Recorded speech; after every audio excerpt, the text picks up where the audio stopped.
The outcome of the 2027 presidential election in Nigeria is likely to be determined by two men who you can describe as the beautiful brides of Nigerian politics today. One of them is a major threat to the re-election of President Bola Ahmed Tinubu. And if he is nominated as the presidential candidate of the coalition of opposition parties under the ADC, or African Democratic Congress, President Bola Ahmed Tinubu will be kissing the Aso Rock Villa goodbye.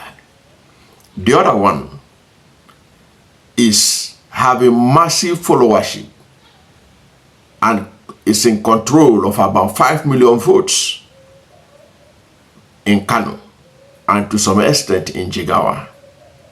These two men will shape and determine the outcome of the 2027 presidential election.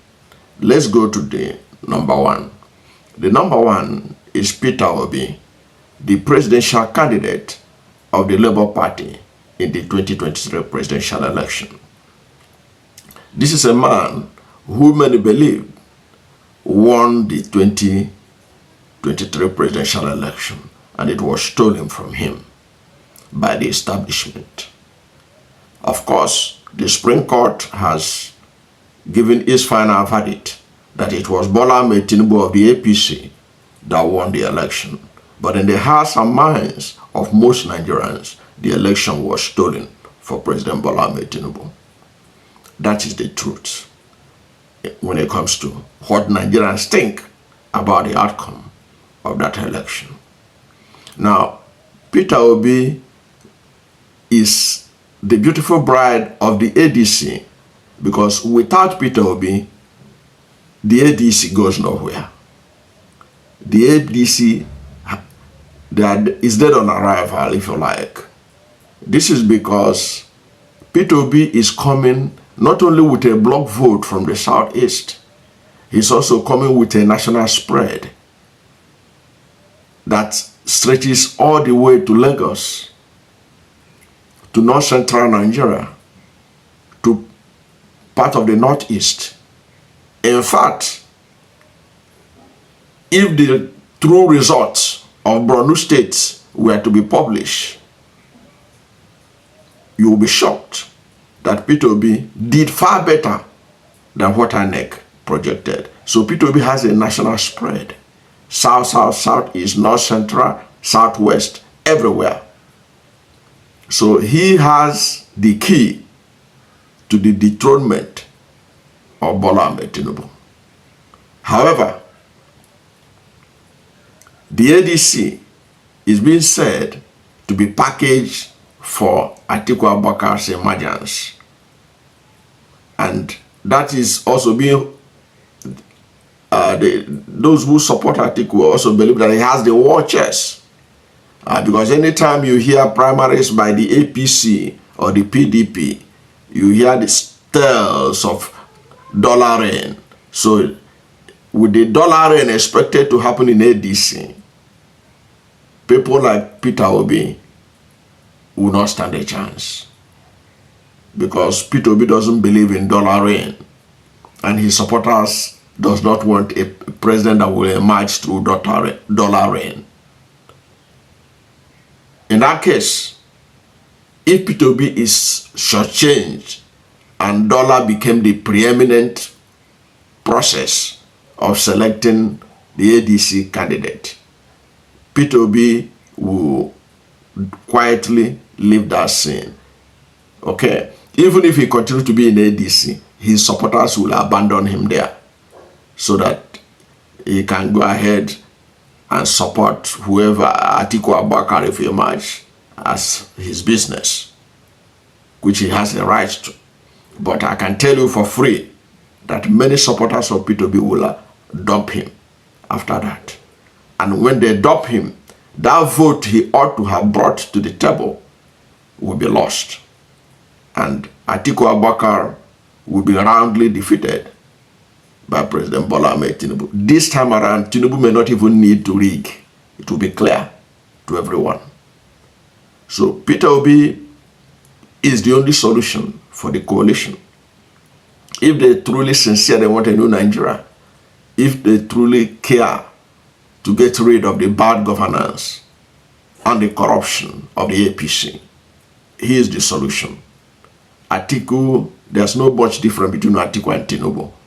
Replacing Atiku with Atiku is just like the difference between Eba and Gary. 6.5 a dozen. There's not much difference between the two men, to be frank. In fact, Tinubu is even far better in the sense that Tinubu doesn't have a large family like that who will come and be disturbing the system so much. I know that people will say, oh, what of Sheyi Tinubu? You just say Tinubu. But look at what Atiku will bring to the government house. Atiku has many wives, plenty of children. I can't even count the numbers. So that these are grown men. You can't compare that with what Tinubu is. Tinubu is only saying you are saying. It's far more tolerable to have Sheyi in the villa than to have all these sons and daughters of Atiku everywhere. And if you look at Buhari, to his credit, if not when his son had an accident, nobody heard about his son and his daughter. They were not intruding into governance, but I can tell you for free, Atiku's children will be everywhere, competing for contracts and everything. And this country will be shocked what will happen. So basically, there's no difference between Atiku and Tinubu. But if you want to compare the two of them in terms of how the presidency will be run, Tinubu is even far more tolerable than Atiku Abubakar because of what he will bring to the villa, which will not be fair to the Nigerian public. That being said, so Peter Obi is the beautiful bride that can give the coalition the presidency, with Atiku and co backing him, just supporting him. But even if Atiku didn't support him, he can still, after all, many believe that he defeated Atiku and Tinubu together in 2023. He can still do it again. Now, outside Peter Obi, let's move to the second beautiful bride of Nigerian politics. I'm talking about Rabiu Kwankwaso. He was the presidential candidate of the New Nigerian People's Party in the 2023 presidential election. He got about 1.4 million votes in that election. And but what is important is not that just that 1.4 million votes he was able to get, largely between Kanu and Jigawa. But it is that he has control to a very large extent. 5 million registered voters, over 5 million registered voters in Kano State. Over 5 million registered voters in Kano State. And when he contested for president in 2023, he was able to get almost 1 million votes from that Kano. I think he got over 900,000 votes. The APC got about 500,000 votes or thereabouts. So that haulage, that vote, is why he is the beautiful bride of Nigerian politics today. He's one of the beautiful brides, himself and Peter Obi, who is being courted. There was a report that the ADC, they are reaching out to him, trying to convince him to be on their side. And if you notice, Rabiu Kwankwaso have been non-committal to the coalition against Tinubu. He has literally remained aloof to the opposition's gathering together. You hardly see him in any of the coalition meeting. He hardly speaks either for or against it. He kept his distance. Of course, there are different interpretations why he's keeping his distance. It's like he's trying to play a card and looking for where his bread will be better buttered, whether with Tinubu or with the coalition. Okay, he has a lot going for him. Tinubu desperately needs the votes of Kano because the votes are shrinking. Even though INEC pushed Tinubu across the finishing line in 2023, Tinubu knows that he's largely resented and hated by the large majority of Nigerians. When he was in Benue State recently to commensurate with the people of Benue State over the killings there, he told the governor of Benue State, Governor Alia, that people dislike you just as much as they dislike me, sort of.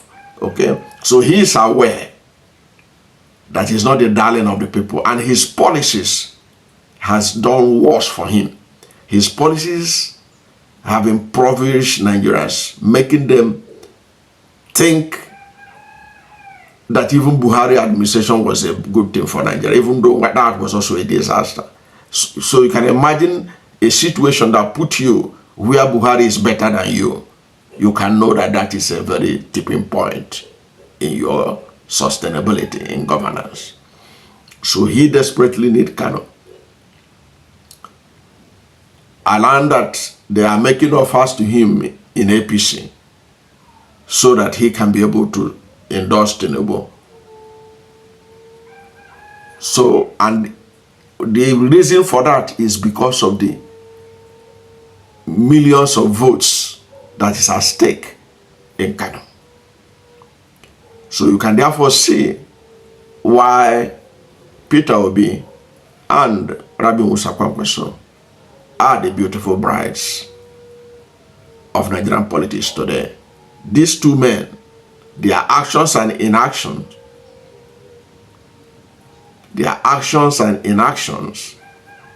are going to make it very possible to determine the outcome of the election. I don't know what to think about these two men, but I can tell you for free, these two men will shape 2027 election one way or the other. But whatever is your position, let's hear from you at the comment section. Thank you for watching this video, and if you are new to my channel, you have not yet subscribed to my channel, please subscribe to my channel, hit the subscription button, hit the notification bell. When you subscribe to my channel and hit the notification bell, anytime I have a new video, you'll be among the first to know. God bless you. And please don't forget to like this video, because when you like it, God will rank it high and recommend it for more people. Thank you, and God bless you and yours.